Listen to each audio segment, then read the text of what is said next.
Hello traders, কি অবস্থা সবার? কেমন আছেন সবাই? আশা করি সবাই ভালো আছেন এবং সুস্থ আছেন।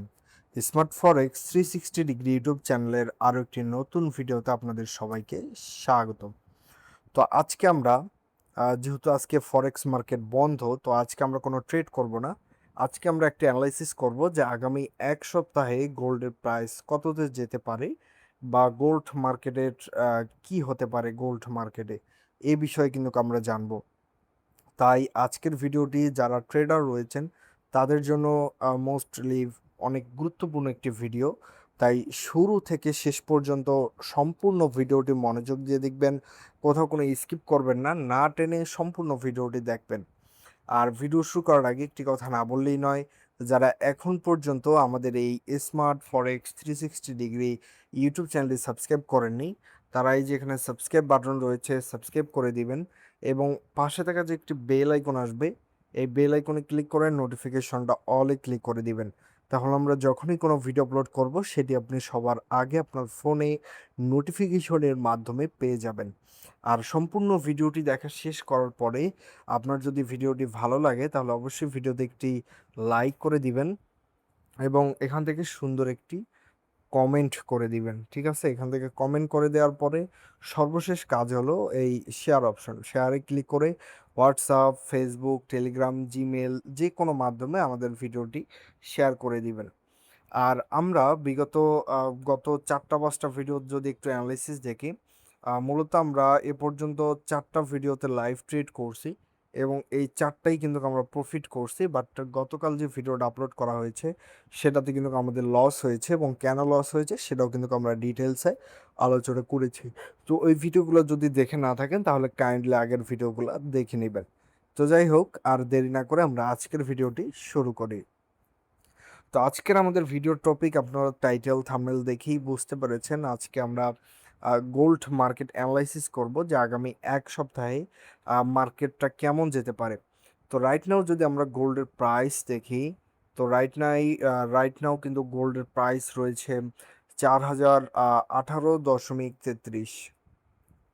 রাইট নাও গোল্ডের প্রাইস রয়েছে 4018.33 ডলার এবং এটা একটা ফরেক্সের একটা যে স্পেয়ার্স অর্থাৎ কমিশন সেটা বাদ দিয়ে 4016.98 এইরকম মাঝে কিন্তু গোল্ডের প্রাইসটা আমরা লক্ষ্য করতেছি। এখন যেহেতু আমরা এক সপ্তাহের অ্যানালাইসিস বের করব, তো এখানে আমরা টাইম ফ্রেমটা এখান থেকে ফার্স্ট অফ অল যদি ডে 1 দেই তাহলে আমরা বিগত সপ্তাহটা দেখতে পারবো এবং বেশ কিছুদিন অর্থাৎ বেশ আগে থেকে যদি আমরা মার্কেটের একটু ব্যাক অর্থাৎ পিছন থেকে যদি আমরা একটু খেয়াল করি তাহলে আমরা এখানে দেখতে পাচ্ছি যে মার্কেট মূলত ডাউন ট্রেন্ডে রয়েছে এবং এখানে এখানে ছোট্ট একটা সাপোর্ট ক্রিয়েট করার চেষ্টা করতেছে, এই জায়গায় ছোট একটা সাপোর্ট ক্রিয়েট করার চেষ্টা করতেছে মার্কেট। এটা কিন্তু আমরা ডে 1 দিছি, অর্থাৎ প্রত্যেকটা ক্যান্ডেলের বয়স একদিন করে। এই যেখানে একটা করে ক্যান্ডেল দেখতেছেন, প্রত্যেকটা ক্যান্ডেলের বয়স হচ্ছে কতদিন? 1 ডেজ। প্রত্যেকটা ক্যান্ডেলের বয়স কিন্তু একদিন করে। তো আমরা যদি বিগত 7 দিন দেখি, যেমন গতকালকে মার্কেট কিছুটা আপে গেছে, তার আগে অনেক ডাউনে আসছিল, তার আগের দিন আপে ছিল, তার আগের দিন মার্কেট আপে যে আবার বায়ার প্রেশার গেছে আবার ডাউনে গেছে, অর্থাৎ মার্কেট কিন্তু ফুল ডাউনে আসছে। এবং আমরা যদি এখানে একটু অ্যানালাইসিস করি, এখানে যদি আমরা একটু ধরেন আমরা যদি এটা একটা সাপোর্ট ধরি, আমি লাইনটা ভালো করে ড্র করি, এটা যদি আমরা একটা সাপোর্ট ধরি, এটা যদি আমরা সাপোর্ট ধরি এবং এটা যদি আমরা একটু রেজিস্ট্যান্স ধরি, এটা রেজিস্ট্যান্স ধরি, তাহলে মার্কেট ফার্স্ট অফ অল এখানে একটা ধাক্কা খেয়েছে। ধাক্কা খাওয়ার পর মার্কেট আস্তে আস্তে উপরে গেছে এবং এখান থেকে আবার রেজিস্ট্যান্সের টাচ করে মার্কেট আবার ডাউনে আসছে। তো আমরা এখান থেকে একটা আশাবাদী যে মার্কেট এখান থেকে আবার এখানে আপে যাওয়ার সম্ভাবনা রয়েছে, অর্থাৎ পরবর্তী 7 দিন মার্কেট আপ ট্রেন্ড বা আপে যাওয়ার পসিবিলিটি রয়েছে এই সাপোর্ট রেজিস্ট্যান্স ফলো করে 1 ডে চার্ট অ্যানালাইসিস করে। আর আমরা যদি অর্থাৎ 4 আওয়ার্স ক্যান্ডেলে মার্কেটের একটু ডিটেলসটা দেখি, অর্থাৎ এখন কিন্তু প্রত্যেকটা ক্যান্ডেলের বয়স কি 4 ঘন্টা করে। তো সেমভাবেও যদি আমরা এখানে দেখি তাহলে আমরা এখানে দেখতে পাচ্ছি স্ট্রং একটা সাপোর্ট রয়েছে এবং মার্কেটটা ডাউন ট্রেডে রয়েছে এবং মার্কেট এখান থেকে অনেক হাইয়ে গেছিলো, যেটা ফিল আপ করে মার্কেট আবার ডাউনে আসতেছে, আসার পর আমরা এখান থেকে একটা আপ যাওয়ার পসিবিলিটি দেখতেছি, এবং এখানে রেজিস্ট্যান্স ধরলেও মার্কেটটা এখানে একটা টাচ করার পসিবিলিটি রয়েছে। এবং বিগত দিনে যদি আমরা দেখি তাহলে সেম অবস্থা, বিগত দিনেও মার্কেট আপ ডাউন করে মূলত ডাউন ট্রেন্ডটাই ফলো করতেছে। এই হচ্ছে মার্কেটের গোল্ড মার্কেটের রাইট নাও কন্ডিশন। তো যদি নিউজ থাকে আবার, আর যদি নিউজ আছে কিনা সেটাও আমরা দেখবো আগামী সপ্তাহে। তো এই ছিল মূলত গোল্ডের আপডেট, অর্থাৎ আমরা আশাবাদী যে পরবর্তী 7 দিন গোল্ড মার্কেট কিছুটা আপে যেতে পারে, এবং এখানে যদি আমরা সাপোর্টটা আবার ড্র করি এবং রেজিস্ট্যান্সটা এখানে ড্র করি, তাহলে গোল্ডের প্রাইস আমরা 4191 বা 4200 এরকম সামথিং কিন্তু আমরা দেখতে পারি, এবং গোল্ডের প্রাইস 4016 রয়েছে। এই ছিল মূলত গোল্ড মার্কেটের টেকনিক্যাল অ্যানালাইসিস। এবার যদি আমরা একটু নিউজ দেখি ফরেক্স ফ্যাক্টরিতে যেয়ে যে গোল্ডের কোনো আপডেট আছে কিনা, তো যারা নিউজ দেখতে পারেন না তারা সরাসরি চলে যাবেন ক্রোম ব্রাউজারে। অলরাইট, ক্রোম ব্রাউজার আসার পর এখানে গুগলে সার্চ দিবেন ফরেক্স ফ্যাক্টরি। তারপর প্রথম যে ওয়েবসাইটটি আসবে সেটিতে ঢুকবেন, ঢুকলে কিন্তু আপনি মূলত নিউজগুলো দেখতে পারবেন।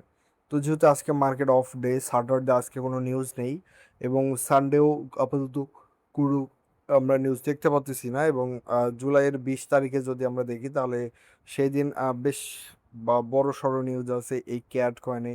যেমন সিপিআই নিউজ রয়েছে, যেটা কিন্তু 6:30 PM হবে, যেটা মোস্টলি ইম্পর্টেন্ট। এই টাইমটা কখনোই আপনারা ট্রেড করবেন না, এটা কিন্তু খুবই রিস্ক একটা টাইম।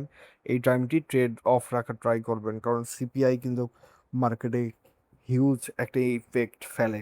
তারপরে যদি আমরা আবার দেখি 21 তারিখে এপিআই, 21 তারিখেও একটা সিপিআই নিউজ রয়েছে, অর্থাৎ 4:45 এবং 12:05। তো ওখানেও একটা হালকা পাতলা মার্কেট আপ ডাউন করতে পারে। এরপর জিবিপি মার্কেটেও একটা সিপিআই নিউজ রয়েছে জুলাইয়ের 22 তারিখে 12টার সময়, যেটাও কিন্তু মার্কেট ইম্প্যাক্ট ফেলতে পারে। তারপরে জুলাই 23 তারিখে সবচেয়ে বেশি নিউজ রয়েছে, এবং ট্রাই করবেন জুলাই 23 তারিখে খুবই সাবধানে ট্রেড করার জন্য। তারপর জুলাই 24 তারিখে তেমন কোনো নিউজ নেই, জুলাই 24 তারিখ মোটামুটি ভালোভাবেই ট্রেড করা যাবে, মার্কেটে তেমন কোনো ইফেক্ট পড়বে না, এবং জুলাই 25 তারিখে মার্কেট ক্লোজ হয়ে যাবে আবার। তো এই হচ্ছে ফান্ডামেন্টাল অ্যানালাইসিস। তো এবং ইসিবি প্রেস কনফারেন্স রয়েছে, মনিটরি পুলিশ স্টেটমেন্ট রয়েছে, মেইন রেফারেন্স রেট রয়েছে, এমপ্লয়মেন্ট চেঞ্জ রয়েছে, আনএমপ্লয়মেন্ট রেট রয়েছে। এগুলা কিন্তু মার্কেটে হিউজ ইম্প্যাক্ট ফেলবে, এবং সিপিআইটা বেশ বড়সড় ইফেক্ট ফেলতে পারে, এবং ফোরকাস্ট রয়েছে 2.7%, এবং প্রিভিয়াসে রয়েছিল 2.8%। তো যাই হোক, আশা করি আপনার ক্লিয়ার। এই ছিল তো আমাদের আজকের ভিডিও, অর্থাৎ গোল্ড মার্কেটের টেকনিক্যাল এবং ফান্ডামেন্টাল অ্যানালাইসিস, যে গোল্ড মার্কেট আগামী এক সপ্তাহে কি করতে পারে বা কি আপে যাবে না ডাউন যাবে, এই ছিল আমাদের অ্যানালাইসিস। তো আমরা মূলত মার্কেট অ্যানালাইসিস করে আমরা কখনোই আপনাদের কোনো সিগন্যাল প্রোভাইড করি না। তো যারা ট্রেড করবেন আপনারা নিজ দায়িত্বে ট্রেড করবেন, আর ট্রেডিং কিন্তু ঝুঁকিপূর্ণ, তো আপনারা চাইলে এগুলা অ্যাভয়েডও করতে পারেন। আর একটি গুরুত্বপূর্ণ কথা সেটি হলো, যদি আমাদের ভিডিওটা ভালো লাগে অবশ্যই রিকোয়েস্ট থাকবে ভিডিওটা শেয়ার করে দিবেন, এবং টেলিগ্রাম চ্যানেলে জয়েন করে নেবেন, যেটার লিঙ্ক আমাদের ভিডিও ডিসক্রিপশন বক্সে দেওয়া রয়েছে। তো অলরেডি আজকের ভিডিওটা এই পর্যন্তই, দেখা হবে পরবর্তী ভিডিওতে। ততক্ষণ পর্যন্ত ভালো থাকবেন, সুস্থ থাকবেন, আল্লাহ হাফেজ।